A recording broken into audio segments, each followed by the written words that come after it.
tirer ces steps. Donc le premier panneau, on va diriger un peu plus loin. On fait ça.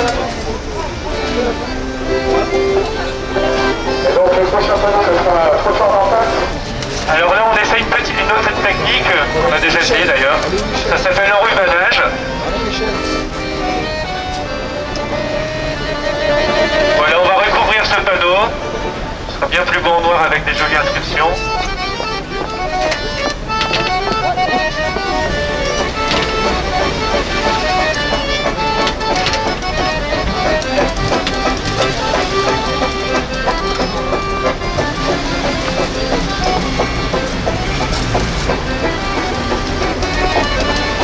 Alors voilà, normalement ce qu'on fait nous c'est des barbouillages.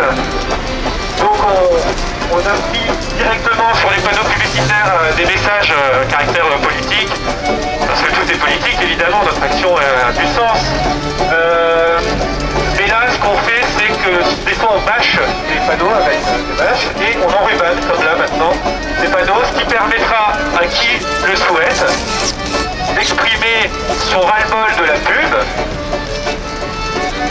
avec une bombe qui sera mise à disposition. Et autant le barbouillage donc direct sur le panneau est illégal, il peut donner suite à des poursuites, même si on se demande ce que fait la police depuis quelques actions quand même, depuis quelques années même. En fait c'est une action illégale, on l'estime légitime, mais c'est quand même illégal. On peut se demander si la police ne rappliquerait pas immédiatement si on le faisait individuellement cet acte. Mais bon, ben, voilà. C'est leur choix. En tout cas,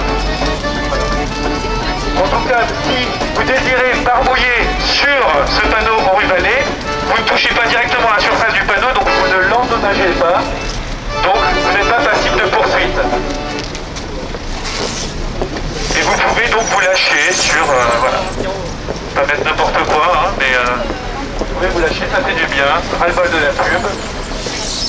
Je crois qu'il y a quelqu'un qui est déjà prêt d'ailleurs.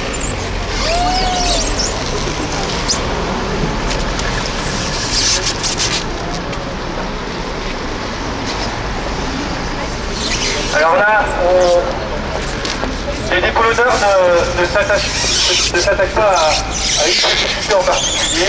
On s'attaque aux panneaux, à l'obstacle urbain que représentent les panneaux. Mais on peut aussi parler du fond. Là, on vient de cacher un animateur radio. On pourrait croire parce que nous, on estime que la publicité représente un danger pour la santé, pour plein d'écarts, publicité sexiste, etc. Mais la radio et tous ces messages, le message des médias, peut être aussi une pollution, un matraquage aussi, qui est prêt parfois à la surconsommation. Alors on n'hésite pas, voilà. Premier barbouillage, il me semble, de Sarah.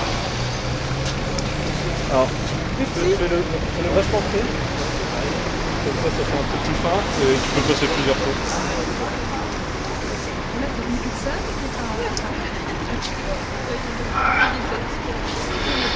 Quel suspense intenable.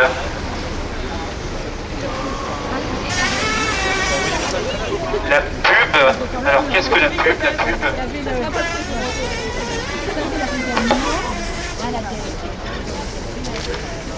Ah. Si elle met que la pub est belle, on la lynche. La pub crée des emplois, mais oui, des emplois évidemment. Alors ça c'est ce que disent les publicitaires. Et les politiques aussi surtout, puisqu'il n'y a qu'un mot d'ordre, c'est la croissance et l'emploi, la croissance et l'emploi, la croissance et l'emploi, vive le bonheur évidemment.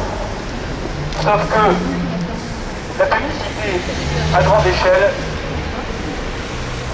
ça fait une pollution visuelle et mentale. Et face à ça, il y a des vrais dangers pour la santé publique. Et face à ça, l'emploi ne pèse pas lourd quand même. Pour quelques centaines d'emplois, accepter tous ces dangers, c'est indécent. Alors la pub crée des besoins inutiles. Ah ouais, on peut le voir. Le but de la pub, c'est de créer des besoins, le plus souvent inutiles. Ils le disent eux-mêmes d'ailleurs, les publicitaires le disent eux-mêmes. qu'est-ce que c'est? On a pu le voir aux amis, t'as un mec qui travaille dans la pub. L'animateur lui demande c'est quoi ça consiste en quoi? Créer des besoins, enfin que les gens aient des besoins pour des produits qu'ils n'en ont pas besoin. Voilà.